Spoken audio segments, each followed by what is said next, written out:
اچھا، جب نماز کے لیے حکم ہے کہ 7 سال میں نماز کو حکم دینا چاہیے، 10 سال سے مارنے لگ جانا چاہیے، یہاں ایک سوال پیدا ہوتا ہے کہ پھر بچے کی وہ کون سی مناسب عمر ہے جب سے تربیت کے طور پر ہم روزہ رکھنے کے لیے کہیں گے، وہ کون سی عمر ہے؟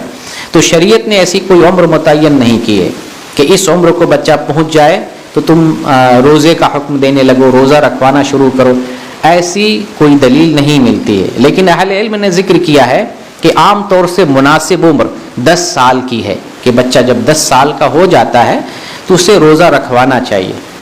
اور اس سلسلے میں صحیح بات یہ ہے کہ 10 سال کا ہو یا اس سے پہلے کا بچہ ہو، روزہ رکھنے کی طاقت ہے تو روزہ رکھوانا چاہیے۔ ہم روزہ رکھ کر دیکھیں کہ ہمارا بچہ روزہ رکھ سکتا ہے کہ نہیں، 6 سال کا ہو یا 7 سال کا ہو، روزہ رکھنے کے لیے ہم روزہ رکھوا کر دیکھیں گے دن کے کس حصے میں وہ بھوک محسوس کر رہا ہے، چیختا ہے، چلاتا ہے، روتا ہے، کھانے کے لیے تڑپتا ہے، دیکھیں گے۔ اگر ایسی کوئی پیاس، بھوک اور اس طرح کی کوئی ضرورت پیش نہ آئے، 7 سال کا بچہ ہو، 8 سال کا بچہ ہو، 6 سال کا بچہ روزہ آسانی سے رکھ لے جا رہا ہے، تو ہم اسے روزہ رکھوائیں گے، کوئی حرج کی بات نہیں۔ لیکن اگر دقت ہو 6 سال میں، 7 سال میں یا 8 سال میں یا 9 سال میں، تو روزہ نہیں رکھوائیں گے۔ جب سے اس کے لیے آسانی ہو، 6 سے، 7 سے، 8 سے، 9 سے، 10 سے، جب سے بچے کے لیے روزہ رکھنے کی آسانی ہو، تب سے ہمیں بچہ سے روزہ رکھوانا چاہیے۔ روزہ رکھنے کی جو ہمیں پریکٹس کرتے رہنا، یعنی بچوں کو تربیت کے طور پر روزہ رکھوانا چاہیے۔ صحیح بخاری کی حدیث ہے، صحیح مسلم میں بھی ہے، ربیہ بنت معوذ بن افرا، ایک انصاری صحابیہ ہیں، یہ بیان کرتی ہیں کہ نبی کریم صلی اللہ علیہ وسلم نے یوم عاشورہ کو ایک انصاری صحابی کو مدینہ کے ارد گرد مسلمانوں کو یہ پیغام دینے کے لیے بھیجا کہ جاؤ لوگوں میں اعلان کر دو کہ آج کے دن جو آدمی روزے سے ہے وہ اپنا روزہ مکمل کرے، اور جس نے روزہ نہیں رکھا ہے وہ بھی بغیر کھائے پیے دن گزارے۔ یہ پیغام دے کر آپ صلی اللہ علیہ وسلم نے ایک انصاری صحابی کو مدینہ کے ارد گرد میں بھیجا۔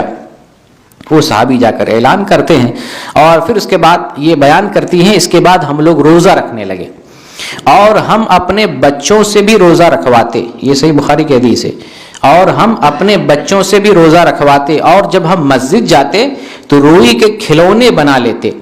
جب یہ بچے، ان بچوں میں سے کوئی بچہ مسجد میں رونے لگتا تو ہم یہی کھلونا دے دیتے تاکہ بچہ ان کھلونے سے بہل جائے اور خاموش ہو جائے۔ تو اس حدیث سے میں معلوم ہوتا ہے کہ عہد رسول میں صحابیات اپنے بچوں سے روزہ رکھواتی تھیں، اور صحابیات نماز پڑھنے کے لیے مسجد میں بھی جایا کرتے تھے، اپنے بچوں کو لے کے جایا کرتے تھے۔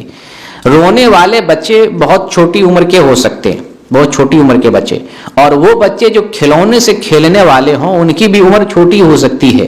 تو اس سے پتہ یہ چلتا ہے کہ وہ بچہ جو روزہ رکھ سکتا ہے، روزہ رکھوا کر ہم دیکھیں گے، کوشش کریں گے، روزہ اگر رکھ سکتا ہے، طاقت ہے تو روزہ رکھوائیں گے۔ اگر دن کے کسی حصے میں روزہ توڑنے کے لیے مجبور ہو جائے، چیخنے چلانے لگے، بلکنے لگے، تو ہم روزہ توڑوا دیں گے۔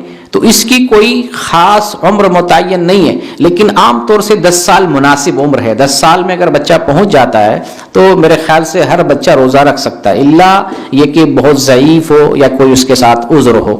تو بچوں سے روزہ رکھوانا چاہیے جس عمر سے بھی روزہ رکھنے کی اسے طاقت ہو۔ صحیح بخاری کی حدیث ہے، یہ صحیح مسلم میں بھی ہے۔ امام بخاری رحمۃ اللہ علیہ نے اس حدیث سے پہلے ایک اثر ذکر کیا ہے، حضرت عمر رضی اللہ تعالی عنہ کا اثر ہے۔ اس میں بتایا گیا ہے کہ حضرت عمر نے ایک نشہ والے آدمی کو دیکھا کہ روزے کی دنوں میں وہ روزہ نہیں ہے، نشہ کر رہا ہے۔ آپ نے اسے مارا، ضرب لگائی اور کہا تیرا ستیہ ناس ہو، ہمارے گھر کے بچے روزے سے ہیں اور تو روزہ نہیں رکھ رہا ہے۔ آپ نے پٹائی بھی کی اور اس کو بربادی کی بد دعا دی کہ تیرا ستیہ ناس ہو، تو روزہ کیسے نہیں رکھ رہا، ہمارے گھر کے تو چھوٹے چھوٹے بچے روزے سے ہیں۔ تو حد رسول میں چھوٹے بچے روزہ رکھتے تھے، ہمیں بھی اپنے بچوں سے روزہ رکھوانا چاہیے۔ لیکن شریعت کا یہ حکم نہیں ہے کہ 7 سال میں یا 10 سال میں روزہ بچوں پر فرض ہو جاتا ہے۔ روزہ بچوں پر کب فرض ہوتا ہے؟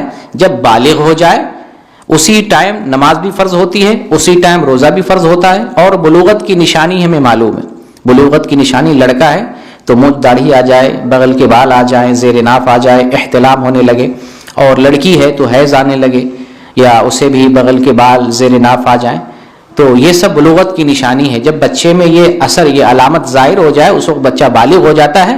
اس وقت ماں باپ کو ضروری طور پر بچوں سے روزہ رکھوانا چاہیے. اب اس میں بہلانے پھسلانے کی بات نہیں، اس میں اب اس کے بعد ضروری طور پر روزہ رکھوانا چاہیے. بلوغت سے پہلے والا مرحلہ ہے کہ اگر بچہ کبھی اپنی مرضی سے روزہ رکھا، کبھی چھوڑ بھی دیا، تو اس میں زور زبردستی نہیں، لیکن تربیت کے طور پر ہمیں ہوش مند بچوں سے اور طاقتور بچوں سے پھر بھی روزہ رکھوانا چاہیے.